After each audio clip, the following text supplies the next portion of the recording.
with the engagement following. We'll have approximately 15 minutes for each presenter, and then we'll come back for Q&A. So write down those questions. Thank the organizers for accepting our paper for this session. The title is The Impact of the COVID-19 Pandemic on Adolescent Sexual and Reproductive Health in Mexico. My name is Gabriela Mejia Pailles, and I will be giving this presentation on behalf of my co-authors. So, we know that the COVID-19 pandemic had and continues to have actually an enormous consequence on the lives of adolescents around the world, not only by limiting or depriving them of education and work opportunities, but also by limiting their access to health, including sexual and reproductive health services. It's important to say that even before the pandemic, adolescents and young people from low and middle income countries have experienced inequalities that have persisted for decades when it comes to their sexual and reproductive health and rights. And these gaps got and are even getting worse due to the pandemic and the still current pandemic, leaving the most vulnerable adolescents and young people in a more precarious condition. A little bit about Mexico. So in Mexico, the downward trend in fertility since the introduction of contraception methods in the 1970s and the impressive achievements made up until the end of the decade of the 1990s had been widely documented. Fertility level that currently places the country at replacement level. As we can see, we are in 2.01.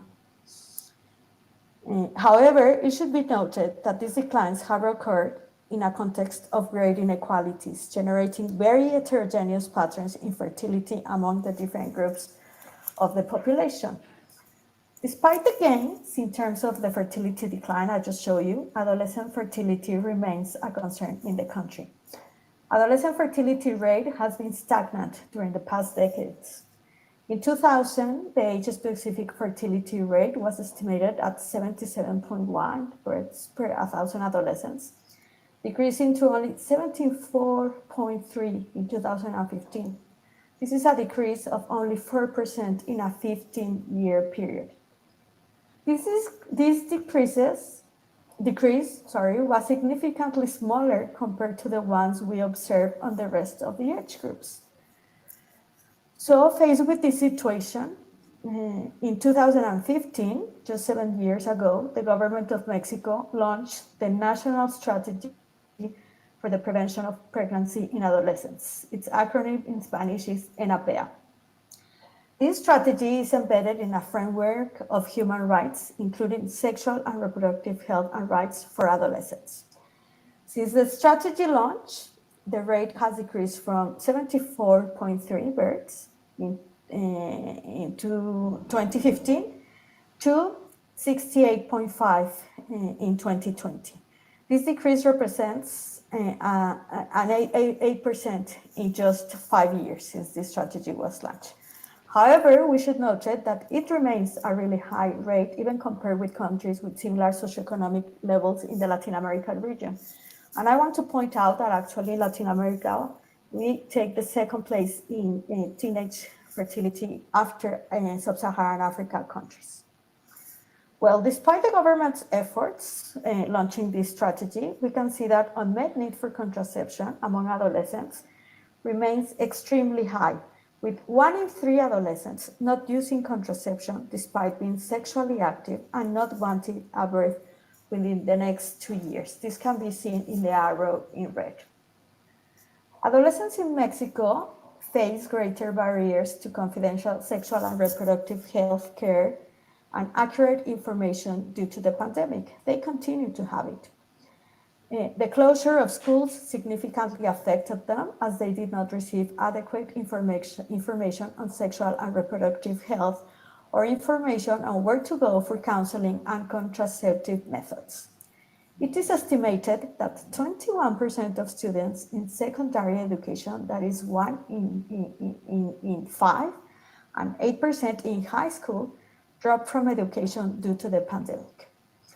A recent study conducted by Population Council Mexico the name in Spanish is Voces 19, which is Voices 19, found that due to the COVID-19 pandemic, 24% of adolescents declared and young people declared that they would conclude less years of education due to the pandemic. And when we actually disaggregate this by socioeconomic status, we can see that this proportion increases to 36% among the lowest socioeconomic status. In addition, 36% reported lack of access to sexual and reproductive health services, and this proportion increases to 45% among the lowest socioeconomic status. That is basically half of adolescents and young people in the lowest socioeconomic status. They declare they will have lack or reduced access to sexual and reproductive health services. With this in mind, the main objective of this paper was to estimate the impact of the pandemic on a series of indicators of sexual and reproductive health among adolescents 15 to 19 in Mexico. Amongst them, additional number of adolescents with unmet need, additional number of unintended births, and we also wanted to estimate the new age fertility rate due to the pandemic, particularly in 2021. Well, we use, for our data and methods, we use official records of the Ministry of Health regarding the number of consultations in adolescent-friendly services for 2019 and 2020 and up to 2021 to estimate the drop in access to sexual and reproductive health services. We also use these records, the ones from the Ministry of Health, coming from the birth registration and the records that they keep. We also use data from the National Survey of Demographic Dynamics in its 2014 and 2018 versions. These are the last two that we have. These are similar to DHS data, but are done by the National Office from Statistics of Mexico. In addition, we use data from the population projections of Mexico, and we apply the adding it up methodology described in the Roche and colleagues. Rates and proportions remained almost constant over time for some of the main indicators that we use, that is unmet need, to estimate basically the additional number of adolescents. So we kept the trends and the proportions relatively constant over time. We use sensitivity analysis to estimate time trends, and we did logarithmic extrapolations that were the ones that actually produced the best fits for some of our estimates.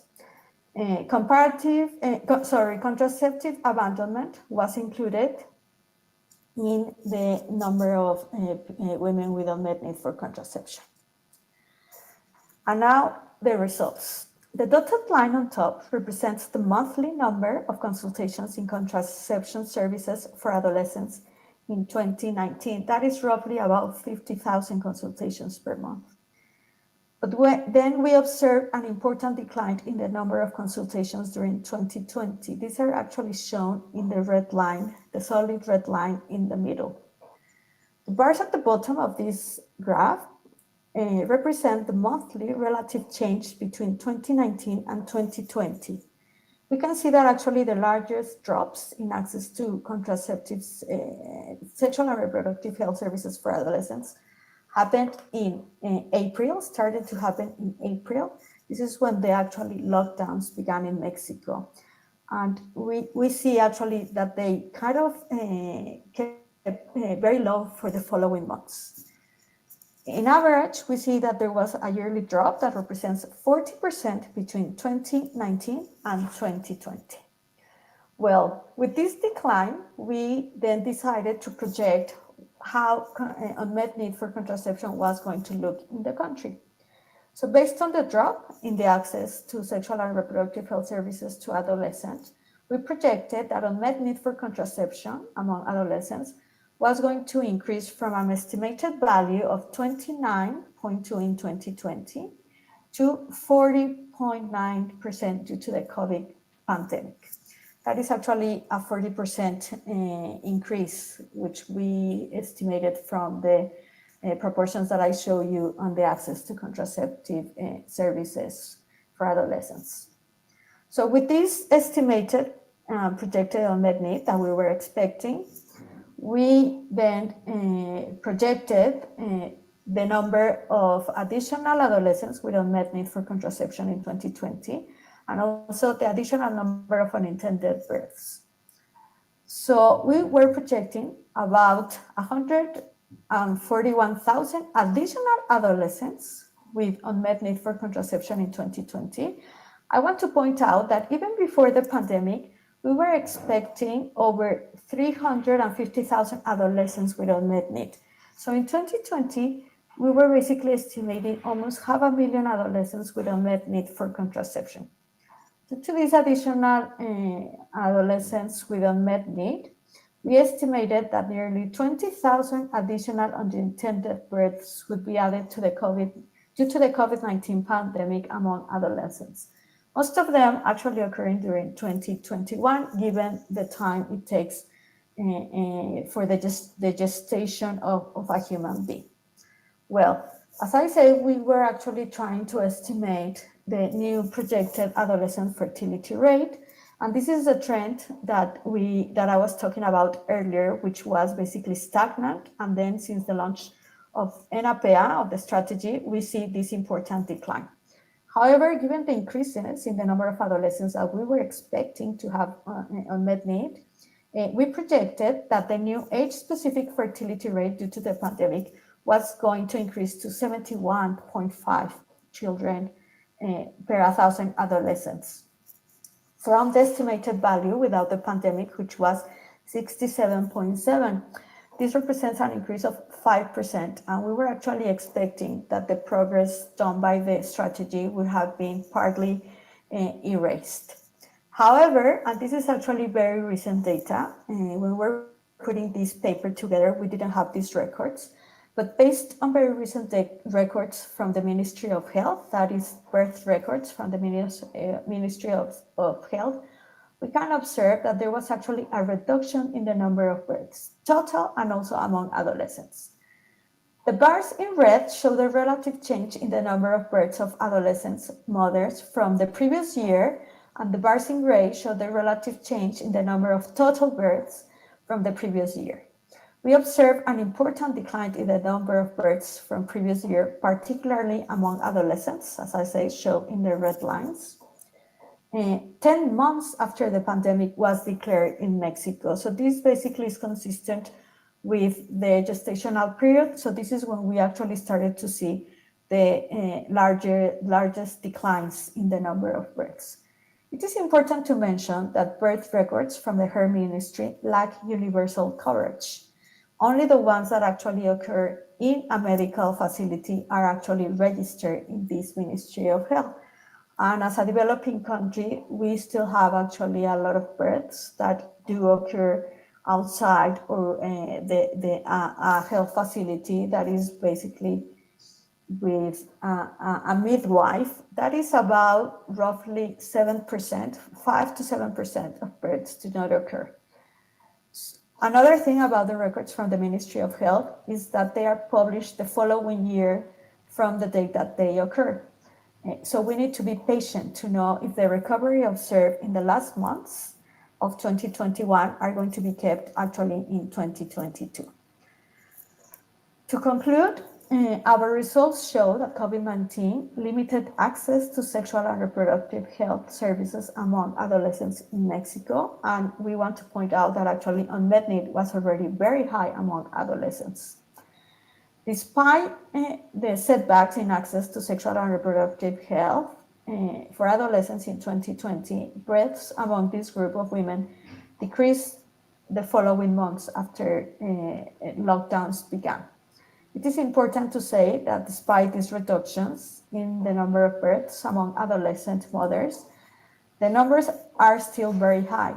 Therefore, we believe that the strategy to prevent pregnancies among adolescents in Mexico, NAPEA, need to strengthen their policies to achieve its goal of reducing the age-specific fertility rate from its base value in 2015, when the strategy was launched, to its goal of reducing it to half by the year 2030. That is basically 8 years from now.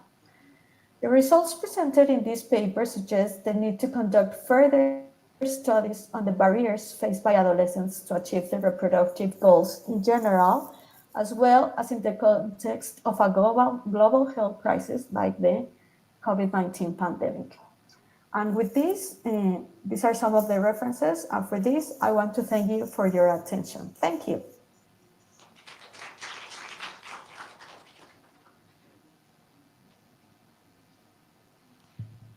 Great.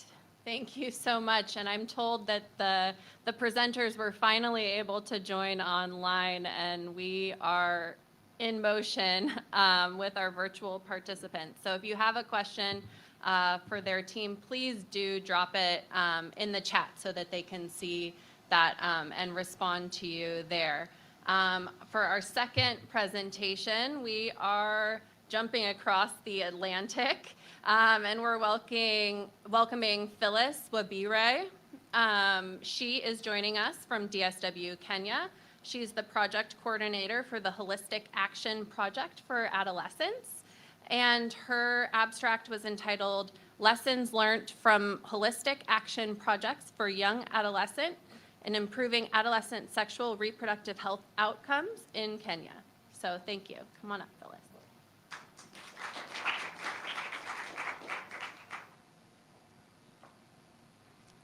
Good afternoon, everyone. My name is Phyllis Wabire. As I've been introduced, I coordinate the Holistic Action Project for Adolescents in Kenya. I'm delighted this afternoon to share some of the lessons learned and good practices from the implementation of the project, and specifically during the COVID-19 pandemic period. The project is being implemented in 2 regions in Kenya. That is Kilifi County and West Pokot County. And the overall goal is to ensure that we improve the sexual reproductive health outcomes of adolescent boys and girls aged between 10 to 14 years in the 2 counties. So the project locations are as highlighted. West Pokot is in the Great Rift region in Kenya and borders Uganda to the west, while Kilifi County is in the coastal region. So the project basically works towards improving the sexual reproductive health of the young adolescents. Young adolescents in Kenya face many challenges. And before I go to why this project was being implemented and why we are working towards addressing these challenges, I would love to share a story of one of our young adolescents who the project really impacted his life. Barak is a 14-year-old boy, and when we began the project, this boy could not speak, could not share any sexual reproductive health information with the peers. He didn't have confidence in himself. But having engaged them throughout the project, through the trainings that we had in leadership, trainings that we had in sexual reproductive health and rights, the boy emerged as one of the most confident peer educators, and he has been actively engaging in advocacy work, engaging the policy decision makers towards issues affecting young adolescents in Kenya. He is our county. He was nominated as the West Pokot County Assembly Speaker out of the confidence that he had, and he also performed exemplary well and joined one of the best national schools in Kenya. So through his work, we are seeing impacts, because through the model that we are using, he's able to reach out to the other young adolescents with the information in sexual reproductive health outcomes. So the project is being implemented because there was lack of sexual reproductive health information among the young adolescents. At the initiation of the project, only 15% of the young adolescents in the 2 regions could mention at least 2 ways or 2 modes of HIV transmission. And there was a real gap in terms of the information that they had in terms of sexual reproductive health and rights. Then in terms of teen pregnancies, the 2 counties had high rates of teen pregnancies. West Pokot, in 2018, the rates were at 29%, while in Kilifi County, the rates stood at 30.2% against the national rates that stand at 18%. So the projects aimed towards addressing those challenges. The school dropout rates were quite high in the 2 regions, whereby we had around 172 young adolescents dropping out of school within the 14 schools that the project works in. Then in terms of transition from primary schools to high schools, we had low transition rates. The enrollment rates in the two counties were quite high at 28% and 19%. But in terms of transition, the young adolescents that went to high school, the transition rates were low at 19 for Kilifi County, and for West Pokot, those who transited to high school were only 23%. So the effects that contributed to such issues included prevalent harmful cultural practices, where the young adolescents were not given opportunities for education. There are issues to do with early forced marriages, issues to do with FGM, and child neglect that really affected our young adolescents. So the project employed methodologies that enabled us to address these challenges. And one of the methodologies that the project employed is peer education, where schools were mapped, 14 schools were mapped, and peer educators were trained from these schools, clubs were established, and through the peer education model, young adolescents could reach to their peers with information on sexual reproductive health and rights. We also did a lot of referral and leakages for adolescent sexual reproductive health and rights, whereby we have the youth empowerment centers, where young people can access information and services that are youth-friendly and appropriate for them.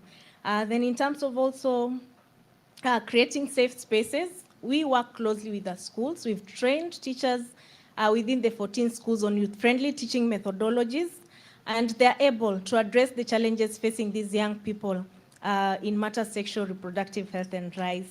And within the communities, we also work towards creating safe spaces whereby we want the communities to be supportive to the challenges, to addressing the challenges facing young adolescents. So the project has established community action committees where we have all key actors that are players in addressing the challenges facing the young adolescents. And whenever an issue is picked, the committees are able to holistically address and provide solutions to the young adolescents. Then through partnership and networking, we've been able to bring on board all the ministries, the Ministry of Education, the Ministry of Health. We have the children departments, the gender departments, having coordinated efforts towards addressing the challenges that are facing the young adolescents. In terms of challenges during COVID-19 pandemic, we really had increased numbers of early marriages during the COVID pandemic period.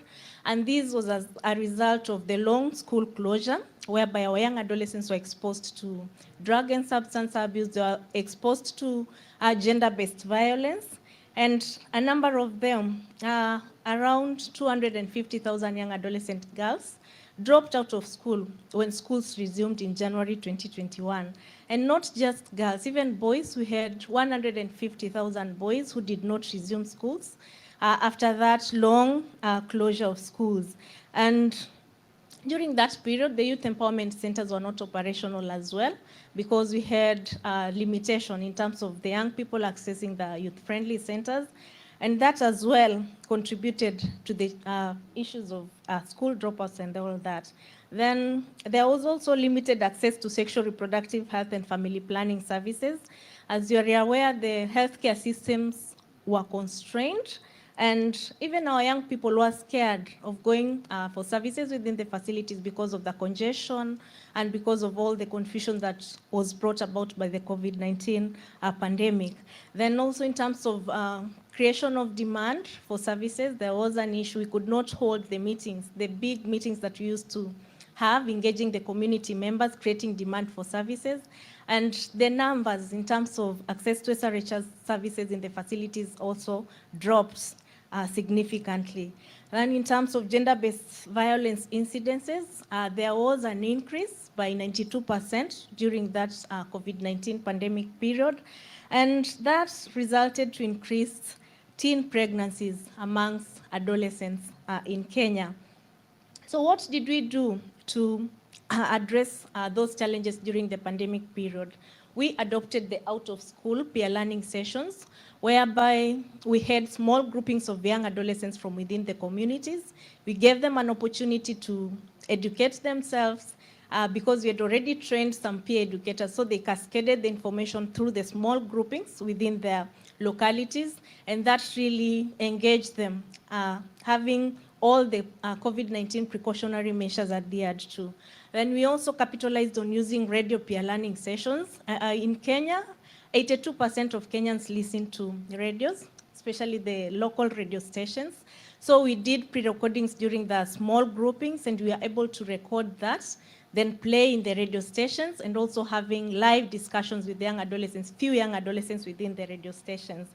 Then we also capitalized media engagements through the radio using local dialects, where we had key players, key stakeholders in issues regarding children go to radio stations and having conversations with the community, encouraging them on issues to do with the fight against gender-based violence, positive parenting, and parent-child communication issues. Then through advocacy and social media, we worked with the young people who advocated for investment in sexual reproductive health rights, and also prioritization of issues that affect young people by the leaders in the country. Then in terms of the youth empowerment centers, we encouraged our young people to go there in small numbers, because we really reinforced all the measures, COVID-19 precautionary measures, and because some of them could not go to the facilities, we had to use our youth empowerment centers as service delivery points. Then due to the economic stress posed by COVID-19 pandemic, our children, our parents could not afford some of the basic needs for the young adolescents. So through the Village and Savings Loans Association components that the project has, they were able to be socioeconomically empowered, and through their savings, through their loanings, they could be able to get some funds to cater for the needs of the young adolescents. So we also boosted those VSLS, and they were able to do some income generating activities to curb the economic stress during that tough time. Then in terms of GBV cases, a number of GBV cases were there, and we were able to report and follow up the cases. The project's outcomes, so far, over 8,000 young adolescents have improved sexual and reproductive health rights. Their confidence have improved. They're able to articulate their issues. They're able to discuss with the policymakers on their challenges, and these have been prioritized even in the county budgets. Then there was a reduction of school dropout rates. When the project began, from the 14 schools, 172 young adolescents had dropped out of the schools. But after the COVID period, we had only 51,000, and in some schools, we didn't have any case of school dropout. Then in terms of teen pregnancies, initially when the project began, from the 14 schools, 46 young adolescents dropped out of school, but in 2021, only 6 had teen pregnancies, and in 2022, all the 14 schools have not reported any cases of teen pregnancies. The improved performance is also evidence. Our young girls could miss schools because of the menstrual hygiene management challenges, but with the intervention, they're aware of their rights, they're aware of where to get help, and school performance has greatly improved. From the cases that we've reported, 78 SGBV cases are being followed up, with 13 perpetrators being arrested already, and some are actively continuing in the courts. Then the ministry has also recognized the approaches of the project, and they're scaling up and even selling the ideas to the other donors, so that the impact that has been felt in the 14 schools can also be felt in the other schools. Then in terms of retention in schools, young adolescents are happily being retained in schools. There is reduced absenteeism, and also in terms of managing the menstrual hygiene management cycle, I think that I've already explained. So the good practices that you could take from the project, there are 4 key ones. The projects enabled young adolescents freely discuss the SRHR issues through the peer learning model that we adopted. Then using the young adolescents as advocates is a catalyst to creating a supportive environment and even policy environment for the young adolescents. Then the link between the schools, the parents, the teachers, and the young adolescents is a powerful method in ensuring that the needs of the young adolescents are addressed holistically. Then lastly, social media. During the pandemic period, we really realized that empowering young people in social media use is a very effective way of resolving issues affecting young adolescents in a pandemic situation. Thank you.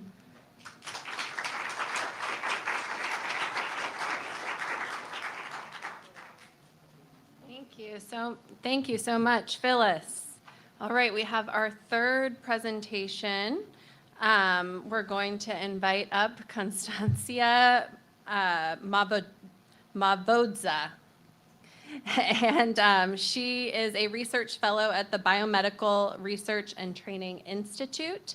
And she's presenting her abstract, Interrupted Access to and Use of Family Planning Among Youth in a Community-Based Service in Zimbabwe during the first year of the COVID-19 pandemic.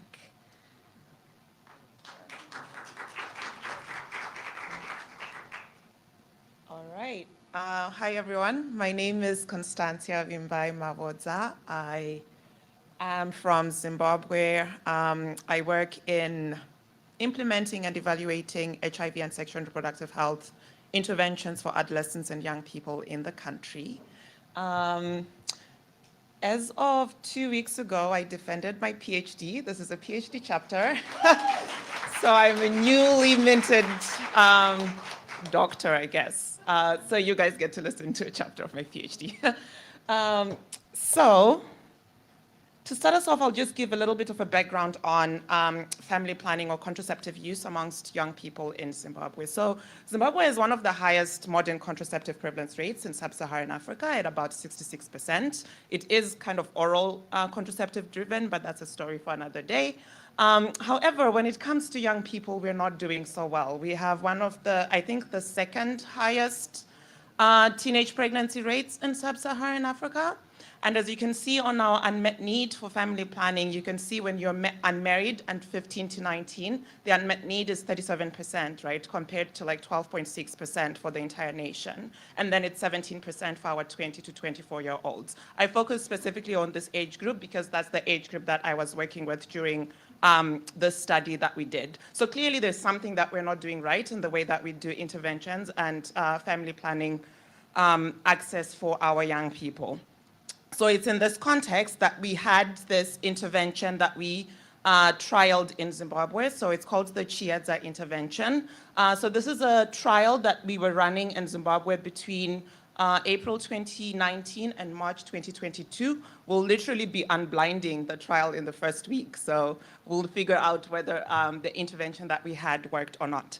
But in this intervention, it was a community-based integrated HIV and sexual and reproductive health services that we're offering to young people aged 16 to 24 years old in 3 provinces in Zimbabwe: Harare, Bulawayo, and Mashonaland East. And you can see all of the services that we were offering. It was a one-stop shop. Before COVID, we used to have social activities. You can see our young people playing, that they would be engaging with whilst they're waiting to access services with our providers. So separate from this intervention, but one of the key things that we learned, right, you know how young people always say they don't want to have very long wait times when they go to clinics to access services. But one of the things that we really learned in our study was it's not about the wait time, but it's about what they're doing whilst they're waiting, right? So we all know we want to do HIV and sexual and reproductive health integrated services. That means that consult is going to be long. If you want a young person to go into one booth with one provider and access all of these services, it's going to be a long time. So one of the key things that we've learned is maybe whilst they're waiting, they could be engaging with things that are progressive or productive to their broader well-being versus just waiting. So if you're ever doing integrated services, it's something to consider. So I've highlighted family planning because my study is specifically on family planning. I was the process evaluation lead for the entire trial, but then my PhD specifically focused on process evaluating the family planning intervention that we had. So for the family planning intervention, what we had was youth-friendly, family planning competent, trained providers who were offering both short-term and long-acting methods to our young people. And within Chiadza, for example, we were offering condoms, oral contraceptives, depot, emergency contraception, and pregnancy tests. And then we had to partner with PSZ, Population Services Zimbabwe, which is our Maristrops affiliate. And they were offering implants and IUDs. It's also a story for another day. We tried to offer it in-house, and we had a lot of challenges with the way our national system works. And then some of the contextual factors to just bear in mind as we go further into this presentation are, in Zimbabwe, we had a national shortage of family planning commodities that began in about mid-2019 and lasted for about a year. So it literally, COVID-19 layered onto already shortages that were in the country.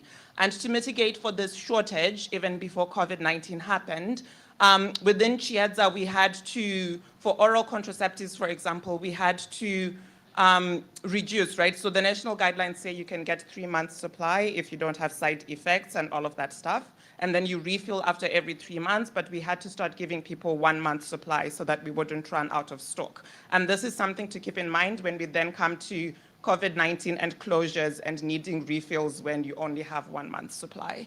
And then of course we had the COVID-19 pandemic. And then so as I go through this presentation, we'll talk through kind of the pre-COVID era. And then in Zimbabwe, we had a level 5 lockdown. We had our first COVID-19 death on the 24th of March, 2020.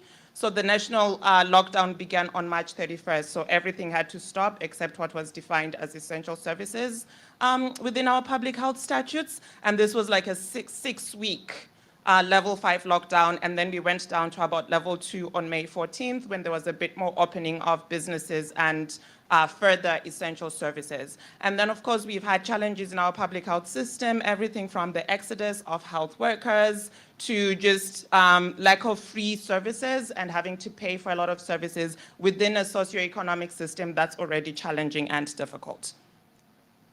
So it is within this setting that we conducted this study. And this study, like I've mentioned, was part of a process evaluation study for the trial.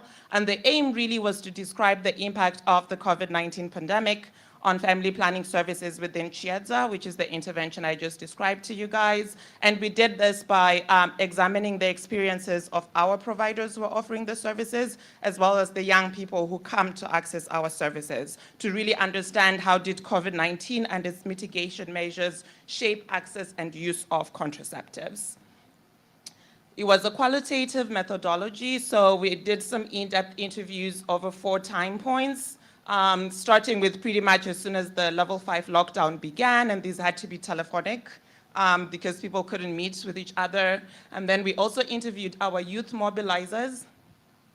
Now, the youth mobilizers are young people that we employed within Chiadza. So they were not only clients who came to Chiadza, but they were also the peer-to-peer mobilizers and sensitizers who spoke to their peers in the communities that we worked with about our intervention. So they had a unique experience of understanding Chiadza both as clients as well as kind of the pulse point for our engagement with the community. And then we also did some participant observations of our team meetings to really understand providers and what they were going through during COVID-19, during 2020 COVID-19.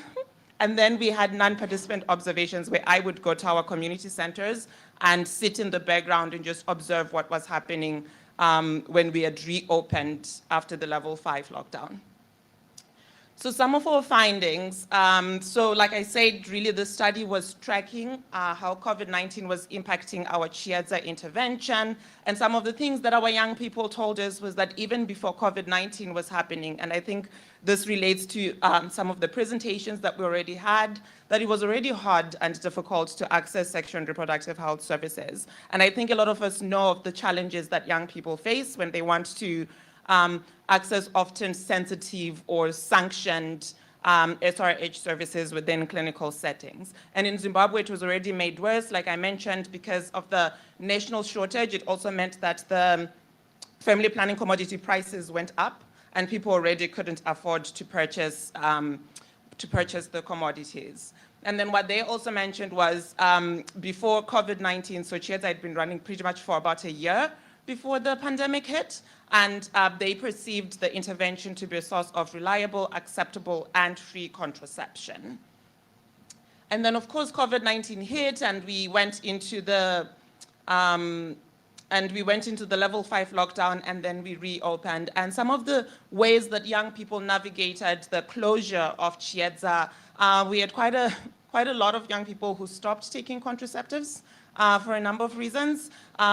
We had a young man, I think just before, the week before we closed for lockdown, and I asked him, he was a regular client, he came for his condoms every week because he had 3 girlfriends and he needed condoms. And so I asked him, what are you going to do? Because we're going to close for, and he was very blunt, I'm going to have unprotected sex. Like, there was no question of, I'm going to try and get it from elsewhere. It was very much, the sex will happen and it will be unprotected. And then for other young men as well, they mentioned how they also stopped using condoms, and part of it was they were afraid to go to the clinics because of kind of the attitudes that are there, as well as fear from the police, right? Because we were still needed to stay indoors, and you would kind of be sanctioned and punished if you were moving around. And then we had other young people who bought contraceptives at private pharmacies or the black market. So in Zimbabwe, the kind of sell of black market, specifically oral contraceptives, sometimes you can find depot. Happens, and usually they're expired and nobody kind of counsels you or gives you information about it. So you're kind of buying a product that you don't know if it's still effective or not. And then more agentically, some young people borrowed oral contraceptives from their friends or their neighbors, which we found as kind of an illustration of their agency. And then we had a few young people who changed their contraceptive methods from oral contraceptives to depot because they didn't know when the lockdown and closures would end.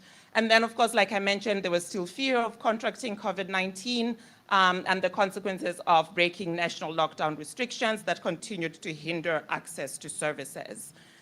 So in conclusion, what did we learn from some of these experiences and the role of COVID-19 on shaping access?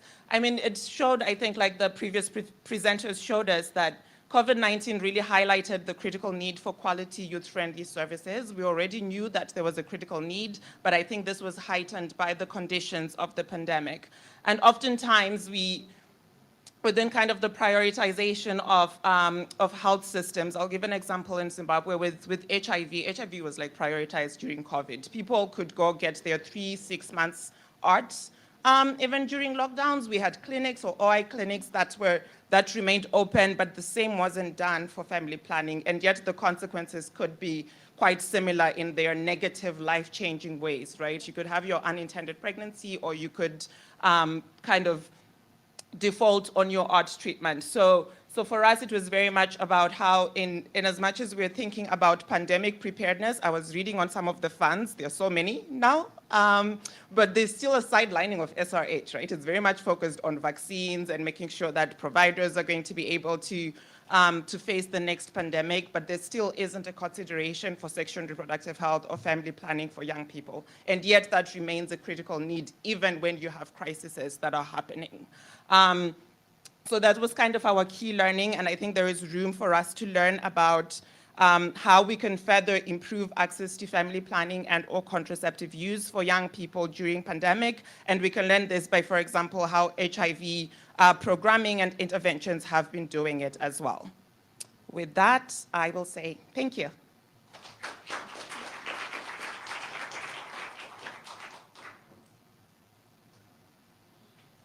Thank you so much. Okay, so with that, we will invite up our final speaker of the afternoon.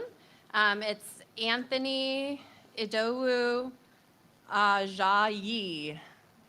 Yes, from the African Population and Health Research Center. He is an associate research scientist there, and his abstract is entitled Effects of the COVID-19 Pandemic on Pregnant and Parenting Adolescents, Access to Sexual and Reproductive Health Services in Malawi and Burkina Faso.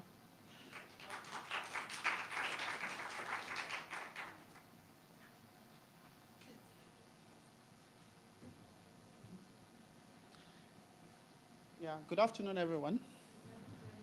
Okay.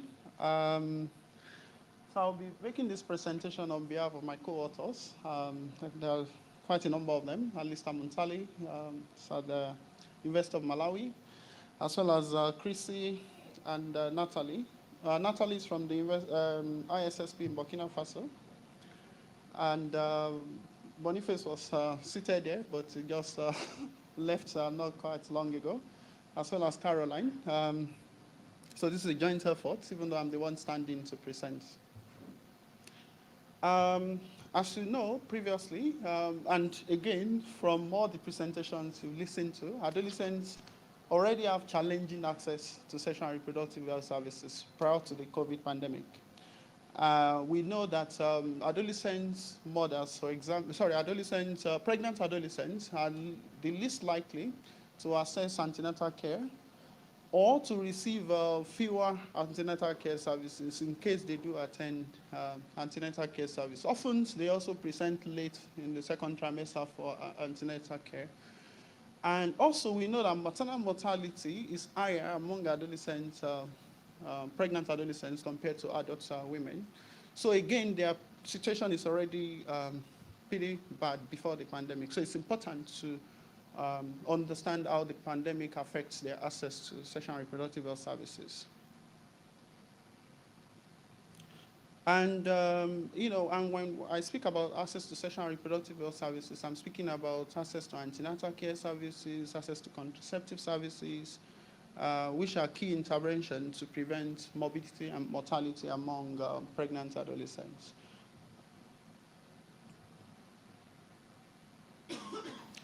So also, at the beginning of the pandemic, there are lots of reports, I think by UNFPA, already projecting the consequences of the pandemic on adolescents. There was prediction around increase in teenage pregnancies, increase in, lower use of contraceptives, increase in child marriages, all these, their projections. This data is also a way to now present empirical data to see whether some of those predictions actually occur. We focus on pregnant and parenting adolescents because often we do research generally on adolescents, but we do not necessarily concentrate on pregnant and parenting adolescents, and we are an important population group. Also because they face stigma, they are excluded, even by their own families. There are a lot of stories I've read, qualitative data from adolescents, showing social exclusion by the father. In fact, I was one that was kicked out of the house at 10 p.m., and she decided to live with a boyfriend that got her pregnant, which was maybe 3 houses away from the father. And the father insisted that she leave the boy's house because she can't live close to me. She went back to her mom, and the mother said, no, you were not pregnant when you decided to go and live with your father. So now that you are pregnant, you are not going to bring pregnancy. So the mother kicked her out again. Now she went to live with her grandmother briefly, and then she finally got a job to live with a teacher and work as a maid before she eventually managed, to access antenatal care and eventually give birth. Her situation is still quite dire as we speak. And this story sort of typifies what happens to girls when they get pregnant. Often unmarried and outside wedlock, and in a stigmatizing environment as a context in Africa. So, as I said previously, we were trying to just understand how the pandemic impacted access to sexual and reproductive health services among adolescents in Malawi and Burkina Faso. And our study was conducted between March and September 2021, the second year of the pandemic. So it was a study, that centered on understanding the broad lived experiences of pregnant and parenting adolescents. So we wanted to, and because it was done during the pandemic, we said, okay, it's important to include this component of the work. So we have larger data. That's a massive mixed method study that employed random sampling in selected urban and rural enumeration areas in Ouagadougou as well as in Blantyre in Malawi. So we selected 66 enumeration areas in Blantyre as well as 71 enumeration area in Ouagadougou. And we conducted also listings so as, to identify these pregnant and parenting adolescents. And, at first we thought it would be easy to identify pregnant and parenting adolescents, but it was quite challenging, because you go to an enumeration area, we're projecting to see, maybe up to 10, but the enumeration area, we only saw 2 pregnant and parenting adolescents, and there are those that we saw maybe 8, but it took pretty longer than we expected to. And we had to increase the number of enumeration areas just to be able to achieve a reasonable sample size to make conclusions. Also, we complemented the quantitative survey with qualitative data. We interviewed 20 pregnant and parenting adolescent girls in Burkina Faso, as well as 18 pregnant and parenting adolescent girls in Malawi. And we asked them if they face any difficulties or challenges in accessing sexual and reproductive health services, including seeking contraceptives, antenatal care, post-abortion care.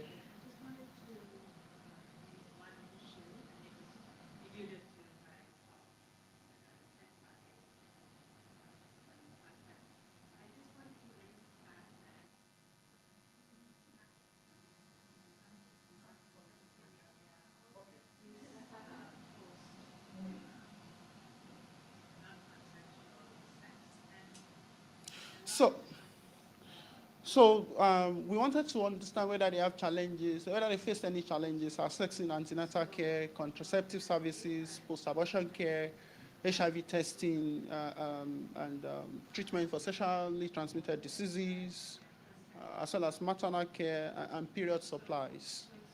And we also, asked them to describe some of these challenges they experience. And we analyzed our data using descriptive as well as inferential statistics, and we can also, perform some thematic analysis.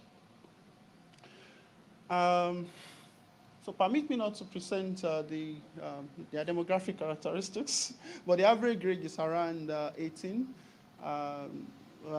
in both countries.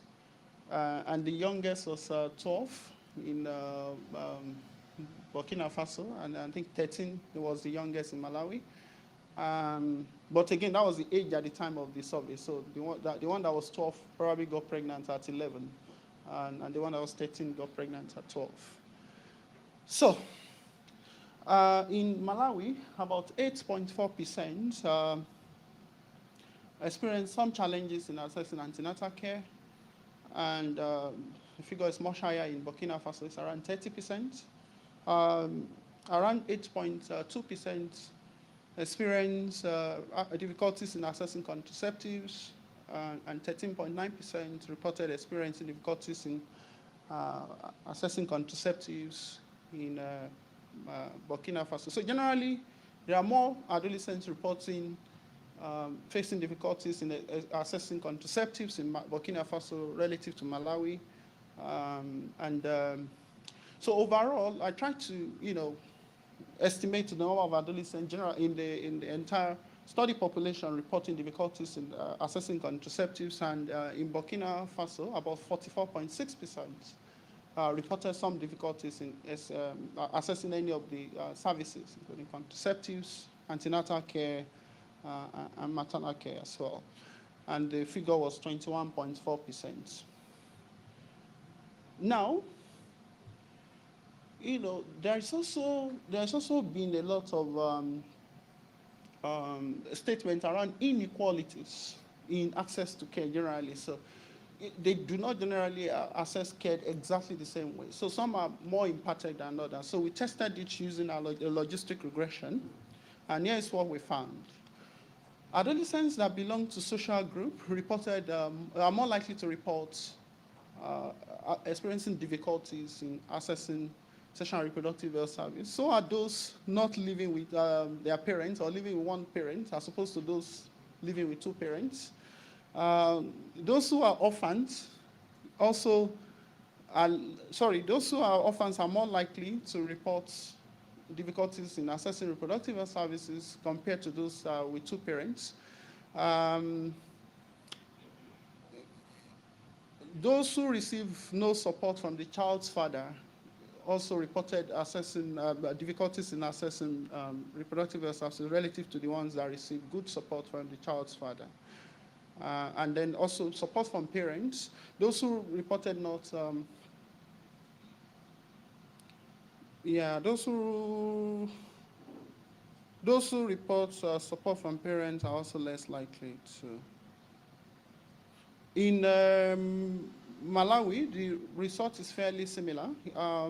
Again, those who belong to social group are more likely to report difficulties in accessing reproductive health services. However, those with both parents alive are less likely to report difficulties. So again, there are some inequalities in terms of access to reproductive health services.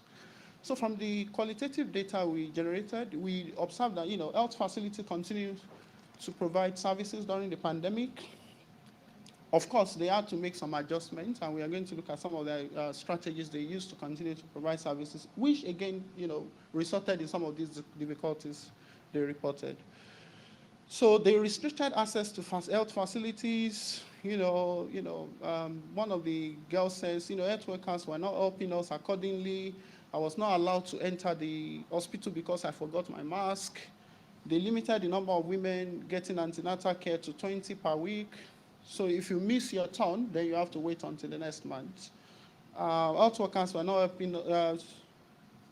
Hospitals were open, but the health workers were not working because they were not equipped probably to treat patients during the pandemic. So maybe some entered and then they just saw the health workers there, but they were not attending to people. Health workers like nurses were not treating patients due to COVID, fear of contracting COVID. And then some said, business is hard, I could not make money.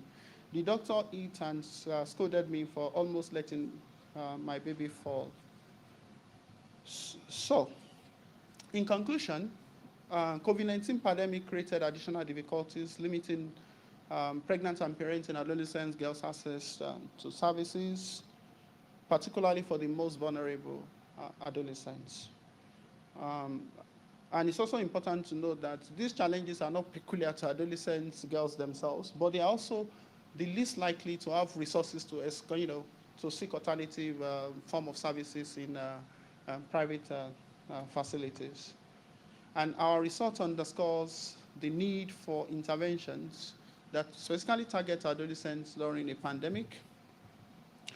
And given concerns about, fear of contracting COVID during a pandemic, perhaps it's also important to try alternative model of delivering services. Also, social protection, because as social protection in Malawi, it should target vulnerable adolescents as a way to support them during pandemics. And our findings also suggest that health workers, although they adapted, they need more support in providing PPE, and such they can continue to deliver services. Thank you very much.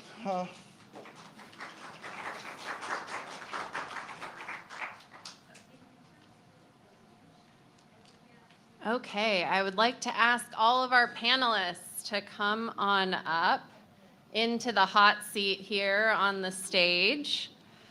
And while they're coming up, I'd like to ask if there's anyone out in the audience that started the pandemic as an adolescent or considers themselves an adolescent. Adolescents and young adults? Yeah. Young adults, yeah. I think your questions get to come first. Your preference for your questions at the mic. We'll do about three questions, I think, to start, and then turn back to our panelists.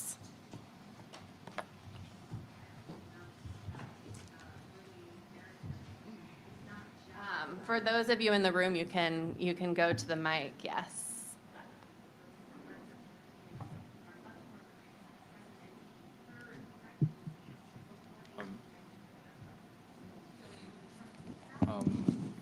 Good afternoon.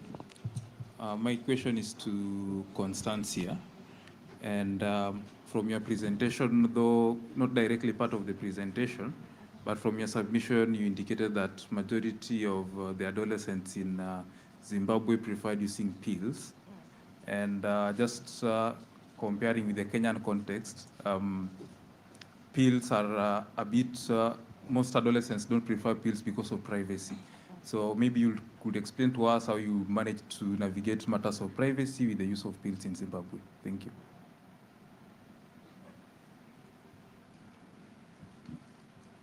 Hello, so I have a question to the research in Kenya.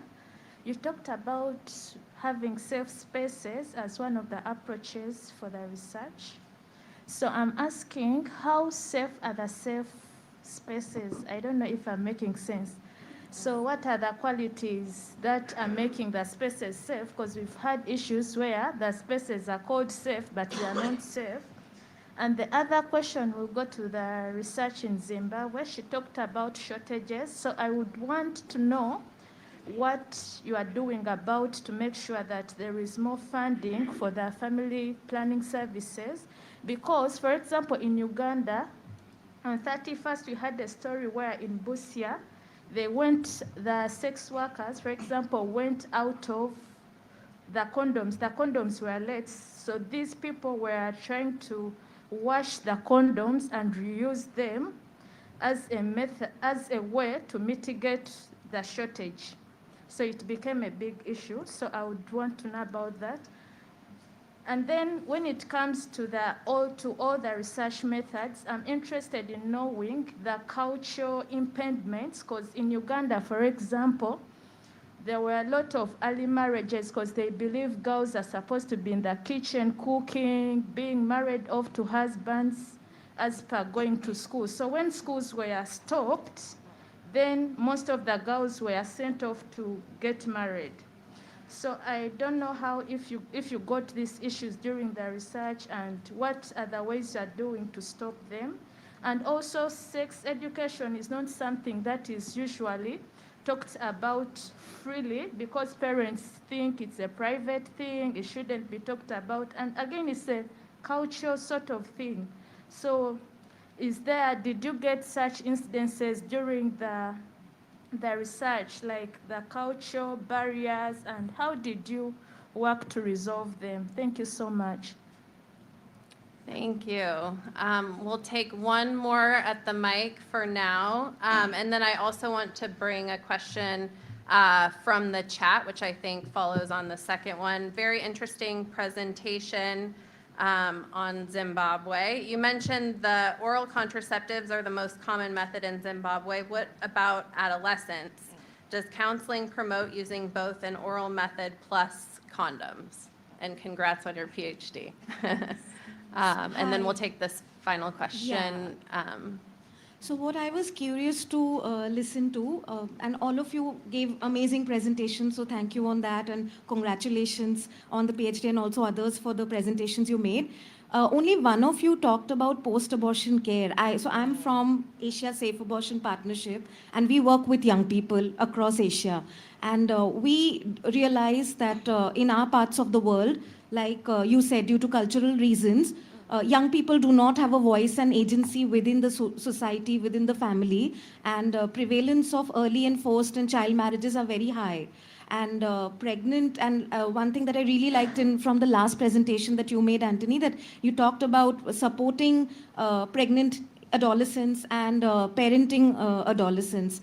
But I think what I wanted to learn more about in the family planning conversations, in the SRHR conversations, are we talking enough about safe abortion access, both pre-contraception and post-contraception, because there's always the risk of contraception failure, and that. And then the next step that you've already mentioned, the post-abortion care, but I wanted to know, before you go to that, what is the steps that you sort of offer to young people?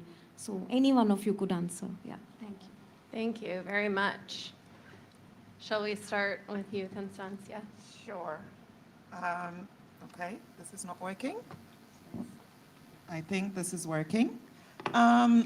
So I'll start by responding to young people's preferences for contraceptive methods. When I said that there is a high, people tend to use the oral contraceptives, this was for all women of reproductive age. It wasn't focusing on the young people.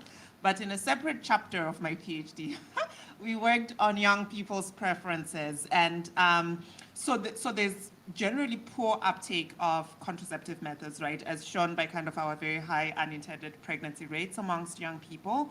And a lot of it has to do with the cultural significance of fertility and the typical fears of if you take a hormonal contraceptive, it's going to affect your ability to conceive. That is very, very prevalent in the young people in Zimbabwe. And part of my recommendations there was how we need to be thinking about the way we message the use of hormonal contraceptives and messaging it in a way that either alleviates their fears or kind of explains what really happens, because that's very prevalent. So we continue to have very low use of contraceptives regardless. Young people living with HIV did say they preferred non-pill options, and for adherence fears, which was quite interesting because they have to take ART, which is a pill every day. So that's a whole other study you could do separately.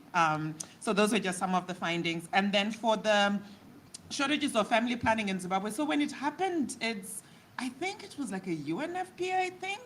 Like something happened, we're very donor dependent on our commodities, but something happened up the supply chain that kind of triggered this shortage. So, and the shortage only lasted for a year. So now we're kind of back to regular, still donor dependent, but we're kind of back to regular settings. So we kind of didn't really have to do anything until funds and commodities had been deployed into the national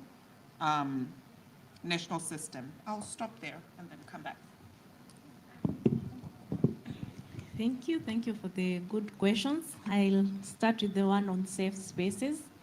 When you talk of safe spaces, we've realized as programmers at times we invest a lot on the young adolescents, giving them information on how they can protect themselves.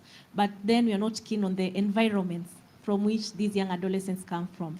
So the first safe space from our perspective is the school environment, of which when these young adolescents have the information and the teachers cannot provide that supportive environment for them, it becomes an issue. So the project invested in training the teachers on youth-friendly teaching methodologies, especially on issues sexual reproductive health and rights. We have teachers who can provide counseling to these adolescents within the schools. We also train the parents. We realize when these young adolescents are from the schools where the environment is supportive, some of them, when they get back to their communities, it becomes tough for them. So we've trained parents on positive parenting, parent-child communication, and on issues pertaining the rights of the children, so that within that community setup, the parents are aware on issues that these young adolescents need to be supported on. And through the structures like the community action committee structures that I mentioned earlier, you find there is that safe space within the communities where in the event that the young adolescent has an issue, like in cases such as defilement or maybe child neglect or any issues that affect the young adolescents, the committees can easily pick up and ensure that there is that supportive community environment. Then when it comes to service provision, the young people want friendly services in a private space and consistencies in terms of the supplies that they need from these facilities. So that is where the youth empowerment centers come in. They can freely go there, they'll find their peers there, they can share information, they'll find a service provider who is very friendly and who also understands their needs. Thank you. Thank you so much. You have some. Yeah, two questions I'd like to address. I think the first is on the child marriage. What we see from our data is that unintended pregnancy is a key driver of child marriage, particularly in Malawi. And the problem is actually with the parents. Parents do not want these pregnant girls living with them. They don't want to be responsible. So, and you, as probably know, the way we measure child marriage is also inclusive of living with a man as if you were married, not necessarily all legal marriages. So once they get pregnant, parents then kick them out of the house, and then automatically now they belong to the category of child marriage. So without working with parents to still continue to provide support for these adolescents, then efforts to end child marriage would not be successful because parents are the big problem. However, I think the broader issue also, relates to the quality of comprehensive sexuality education that young girls get on the continent. There is some education, but it's mostly censored, and it does not include important topics like how to prevent pregnancy, contraceptive options, which has been a sticking point for many years despite the advocacy effort. But I say an opportunity to also target out-of-school adolescents, because I think the challenge is in changing curriculum. Parents are also not comfortable with their 10, 15-year-olds getting this information in school.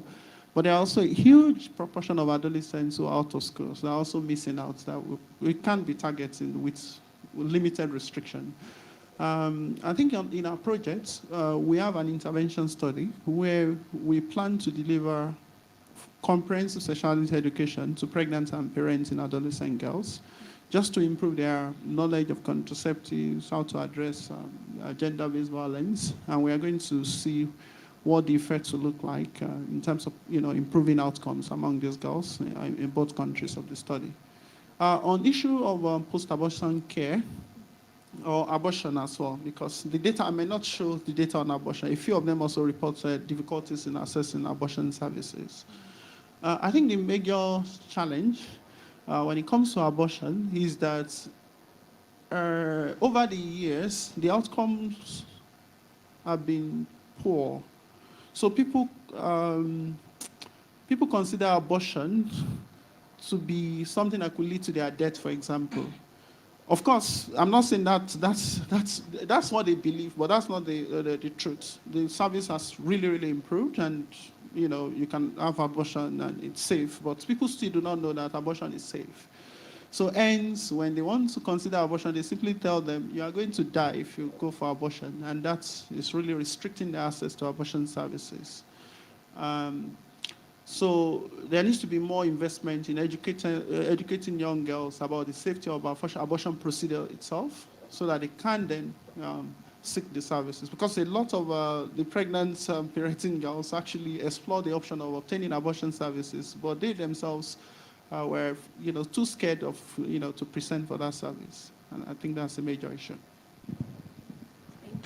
Thank you. I see a few hands, so we'll take these last 3 questions if you want to line up at the mic and address our panelists together.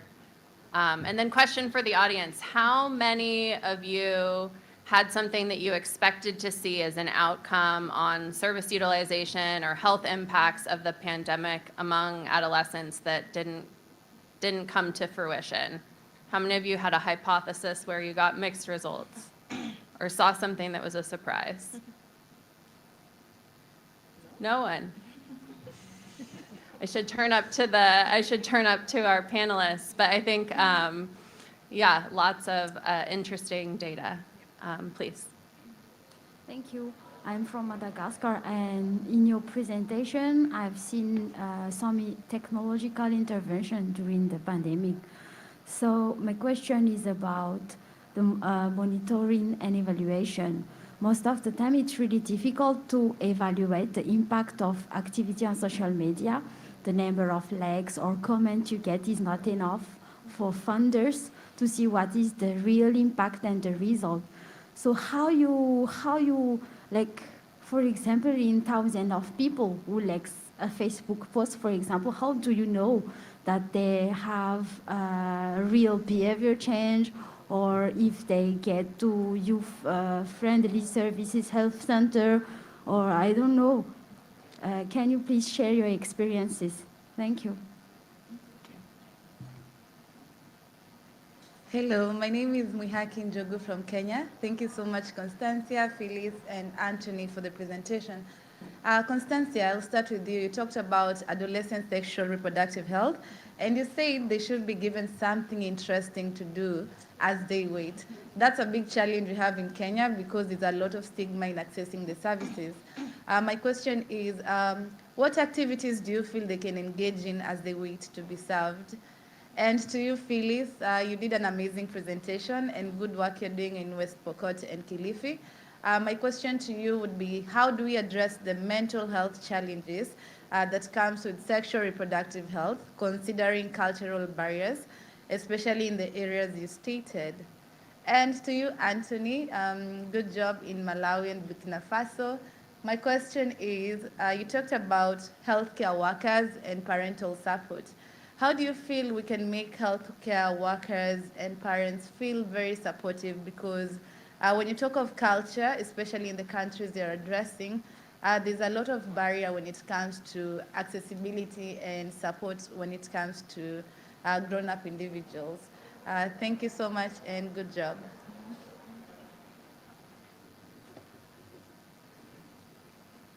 Thank you so much. I'm from Kenya. My question go to Phyllis. You talked about an increase in early marriages, which you gave the number to 250, and you are working in 2 counties. I don't know whether this number was in 1 county or the 2 counties. And you spoke about limited access to family planning services.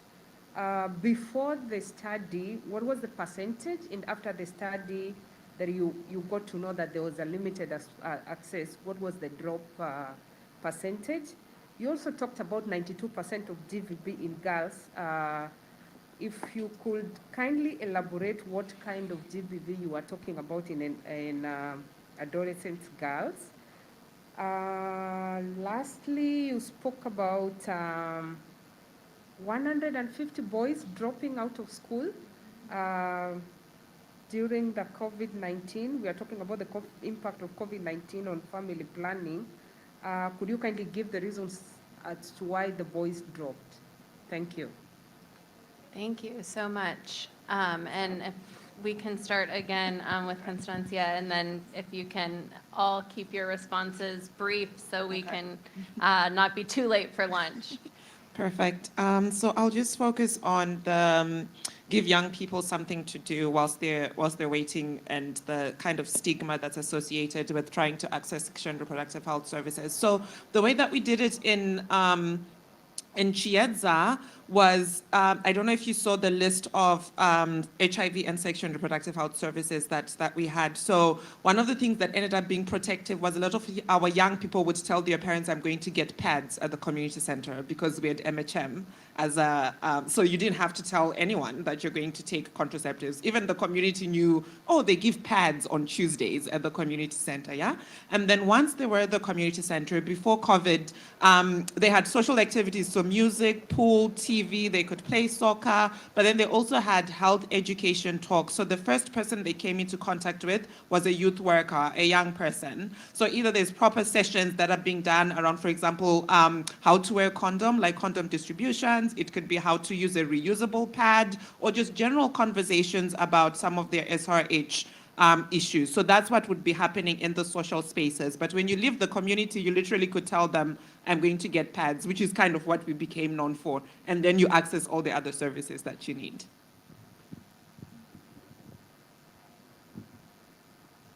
Thank you for the question. I'll begin with the one on social media tracking. Especially, I mentioned we really do a lot of work with the young people on radio peer learning sessions and Facebook engagement, Facebook live engagements, Twitter storms, and all that. So for peer learning, radio peer learning sessions, I think it was easier for us to track impacts because we did mobilization using our community action committee members, and this was within the 14 schools. So we were able to know the young adolescents who were mobilized to tune in. Then we also did the pre and post evaluations for those who attended the radio peer learning sessions. Yeah, but for the Twitter and Facebook live discussions, we usually look at the number of people who have responded through the conversations. However, I agree it's very difficult to monitor in terms of impact and effectiveness in terms of the referrals for services. Yeah, then the question on mental health challenges. I mentioned we are working with the teachers. We also do a lot of linkages and referrals. So for the project, we don't have a major component on mental health. However, we partner with the other stakeholders who are addressing those issues. So in the event that a young adolescent had been identified within the schools with an issue, the teachers who have been trained on counseling and youth-friendly methodologies are able to pick those cases. And we also have trained youth mentors who support the peer learners within the schools. So in the event that a case has been picked, we refer to the health service centers that we work with within the 2 counties. Yeah, then the question on the number of school dropouts, I think this was at the peak of the pandemic period. After the reopening of the schools, this is the data that we had from the social media and even some of the publications that we have. If you're able to upload the abstracts in the website, you'll be able to follow the links in there. So the boys basically dropped out of school because of child neglect, and this is across the country, not within the 2 sub-counties. This was data for the whole country. For the girls, definitely it's because of the teen pregnancies. Some were married off at an early age. A whole year was a long period enough for the girls to be idle. So that was one of the challenges.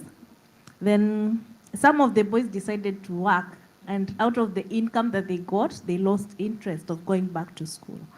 Yeah, then in terms of evaluating knowledge gain, the project is not yet completed. We'll have an end line, but the findings that I was sharing was from the feasibility studies and the baseline studies, where an example was the question on number of young adolescents who could mention at least any 2 modes of HIV transmission. So from the baseline, only 15% from the 2 schools, from the 2 counties, not across the country, could mention at least 2, and that is a very low percentage when you talk of sexual reproductive health information. Then lastly, in terms of the reported cases, the 92% sexual and gender-based cases are the ones that were reported. Initially, we had challenges in people using the toll-free numbers in terms of reporting STBV cases, but during that pandemic period, the numbers rose, and the 92% was the number of reported cases, an increase of the number of reported cases compared to the previous periods in the country. Thank you. Thank you. Okay, And if you want to close us question out, directed to Anthony, me. yeah. So for how do we engage parents as well as health workers? So I'll begin with the parents part of it. So there are 2 stories I'd like to share to answer your question. So I was chatting with someone from Zimbabwe a couple of weeks ago, and she told me she got pregnant in her first year. And, she was in love. She thought she was just going to go and get married and build a castle and just enjoy, the man would take care of her. And when she got home, she stayed at home, and the parents were like, nope, you have to return to school. And that, shows the impact of parents. She returned to school now, she's graduated, she has masters, she works with African Union today. And that wouldn't have been possible had she followed the dream of being married and just enjoying the fairy tale, she had with her. And she also told me that her niece got pregnant.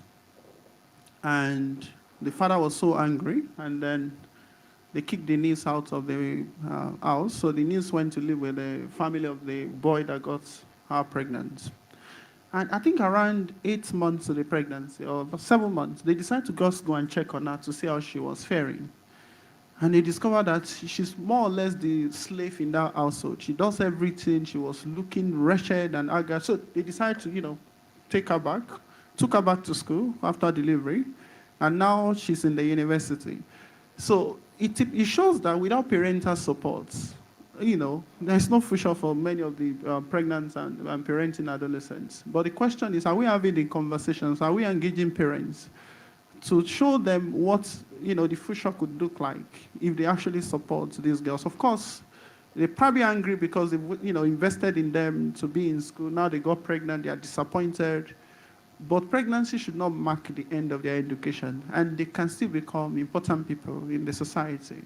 And this message needs to reach as many parents as possible. But and I think that's probably the next line of our engagement. And in the intervention study I spoke about, in fact, every time we present the intervention, they always ask us, are you engaging parents? Because you can provide cash transfer, you can, do your girls' club and do whatever you want to do. But without the support of the parents, it will amount to nothing.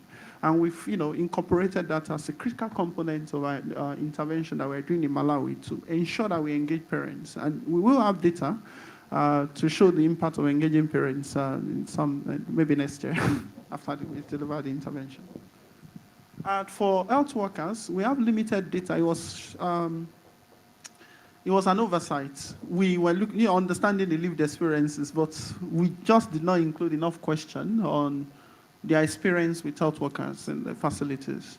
However, we are conducting a study in Kenya, and now we are generating lots of evidence on their experiences with health workers. That would inform how to engage health workers. Are there issues? What are those issues? And we'll present that even to the county government and the national government to see how the data can support programs, perhaps to train health workers.